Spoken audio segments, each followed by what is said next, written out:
Assalomu alaykum. Tush ta'biri kanalimizga xush kelibsiz. Tushda qandil ko'rsa. Ibn Siriyning aytishicha, tushdagi yoniq turgan qandil, xususan, ravshan bo'lsa, ibodatga, tavfiq topishga dalildir. Agar tushida o'z uyida yoqilgan qandil osilib turganini ko'rsa, soliha va taqvodor ayolga uylanishini bildiradi.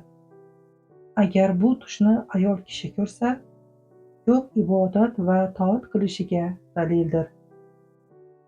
Jafar Sodiqning aytishicha, tushdagi yoqilgan qandil 4 narsani bildiradi: uylanishni, tavfiqni, izzat va davlatni, to'xtab qolgan ishlarining yurishib ketishini.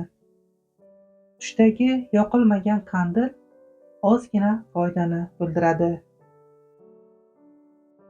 O'ylaymanki, ushbu tush ta'birlarni bilishga qiziqqan har qanday inson uchun muhim manba bo'lib xizmat qiladi.